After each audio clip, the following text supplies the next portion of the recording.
யோசிக்கிறாங்களோ, எவ்வளவு நம்மளை ரொம்ப கஷ்டப்படுத்துறாங்களோ அவ்வளவு தூரம் நம்மை வளர்த்துகிறதற்கு கர்த்தர் வல்லவராய் இருக்கிறார். ஆமென். நீங்க நல்லா கவனிச்சுங்க. உங்களுக்கு வேற வேலையே இல்லையா? யாரையும் நீங்க குறை சொல்லிட்டு பேசிட்டு அந்த மாதிரி இருப்பீங்கன்னா உங்களுக்கு வேற வேலையே இல்லைன்னு அர்த்தம். வேலை இல்லாதவங்க தான்.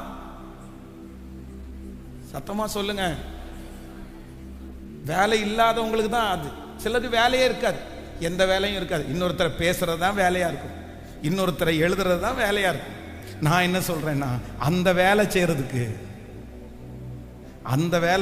ஒரு நல்ல வேலையை செஞ்சு வாழ்க்கையில முன்னேறலாம். இல்ல, அந்த டைமை வேஸ்ட் பண்றதுக்கு, அந்த டைம்ல உட்கார்ந்து அடுத்தவனை இது பண்றதுக்கு ஏதாவது ஒரு நல்ல வேலையை செஞ்சு முன்னேறலாம். இல்ல, என்ன கிடைக்க போகுதுன்னு நினைக்கிறீங்க? என்ன குறை சொல்லிட்டு இருக்காங்க பாருங்களேன். குறை சொல்லிட்டு இருக்கிறவங்க அந்த இடத்துல தான் இருப்பாங்க. ஆனா யார குறை சொல்றாங்களோ அவங்க கேட்கல, அவங்க வளர்ந்துட்டே இருப்பாங்க. அவனுக்கு வளர்ச்சியே இருக்காது.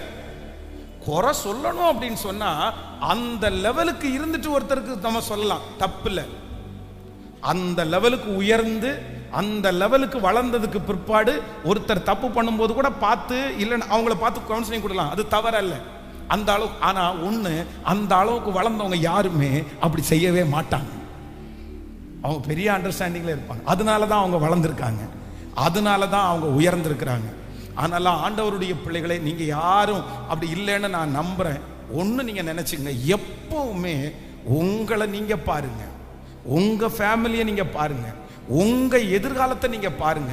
இன்னொருத்தரை பார்த்து குறை சொல்லி, இன்னொருத்தரை பார்த்து பேசி, கண்டிப்பா சொல்றேன், நீங்க ஒரு நன்மையும் பெற்றுக்கொள்ள போவது.